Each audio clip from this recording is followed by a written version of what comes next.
Hi all, welcome to our channel.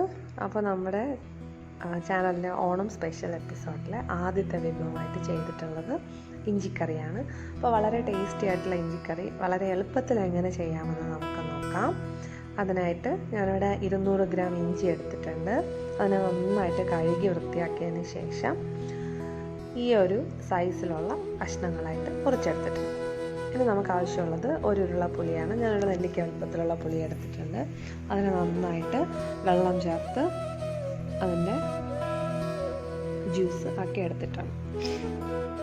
ഇനി ഒരു പാത്രത്തിൽ വെച്ച് അതൊന്ന് ചൂടായതിന് ശേഷം അതിലേക്ക് നമ്മൾ അരിഞ്ഞു വെച്ച ഇഞ്ചി ഇട്ട് കൊടുക്കാം.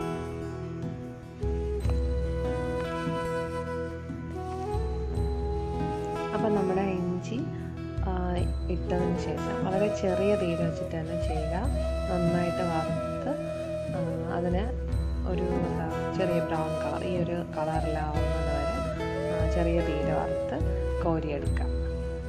മറ്റൊരു പാത്രത്തിലേക്ക് ഇട്ട് നമുക്ക് തണുക്കാനായിട്ട് പറ്റും. ഇനി നമുക്ക് 1 ടേബിൾ സ്പൂൺ ഇഞ്ചി തേങ്ങ ചിരണ്ടിയത് അതിനെ നമുക്ക് മറ്റൊരു പാത്രത്തിൽ എണ്ണയൊന്നും ഉപയോഗിക്കാതെ തന്നെ വറുത്ത് കോരിയെടുക്കാം. അപ്പോൾ ഇതും ചെറിയ തീയിൽ തന്നെ ചെയ്യാനായിട്ട് ശ്രദ്ധിക്കുക. അത് നന്നായിട്ട് ബ്രൗൺ കളർ ആവുന്നത് വരെ നിങ്ങൾ ഫ്രൈ ചെയ്തെടുക്കാം. അപ്പം തേങ്ങയും റെഡി ആയിട്ടുണ്ട്. ഇനി നമുക്കിതിന് മിക്സിയുടെ ജാറിലിട്ടുണ്ട്. അപ്പോൾ നമ്മുടെ തേങ്ങ ചിരണ്ടിയതും ഇഞ്ചിയും കൂടി നമുക്ക് നന്നായിട്ട് അരച്ചെടുക്കാം. ഒട്ടും വെള്ളമൊന്നും ചേർക്കാൻ പാടില്ല.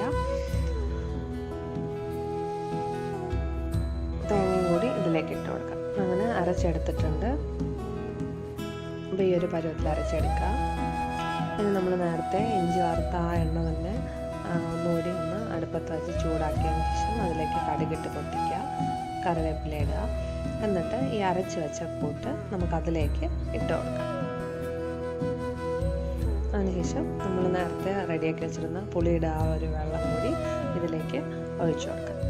ഇനി ഓരോരുത്തരുടെ അളവനുസരിച്ചിട്ട് പൊടികൾ ചേർക്കാം.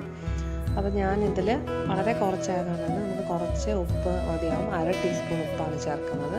1/4 ടീസ്പൂൺ മഞ്ഞൾപ്പൊടി, 1/2 ടീസ്പൂൺ മല്ലിപ്പൊടി, 1 ടീസ്പൂൺ മുളക് പൊടി, 1/2 ടീസ്പൂൺ ജീരകം പൊടി. അപ്പോൾ ഇത്രയാണ് ചേർക്കേണ്ട പൊടികൾ. അത് നന്നായിട്ട് ചേർത്തൊന്ന് ഇളക്കി കൊടുക്കുക. നിങ്ങൾക്കിപ്പോൾ തന്നെ കാണാം അതിൽ നിന്ന് എണ്ണ നന്നായിട്ട് തിളഞ്ഞ് വരുന്നുണ്ട്. അപ്പോൾ ഇതാണ് അതിൻ്റെ ഒരു പരുവം എന്ന് പറയുന്നത്. ഇനി നമുക്കിതിനൊരു ബൗളിലേക്ക് മാറ്റാം. അപ്പോൾ വളരെ എളുപ്പത്തിൽ ഇഞ്ചിക്കറി റെഡിയാക്കി എടുത്തിട്ടുണ്ട്. ഇതുവരെ നിങ്ങളുടെ ചാനൽ സബ്സ്ക്രൈബ് ചെയ്തിട്ടില്ലെങ്കിൽ സബ്സ്ക്രൈബ് ചെയ്യുക.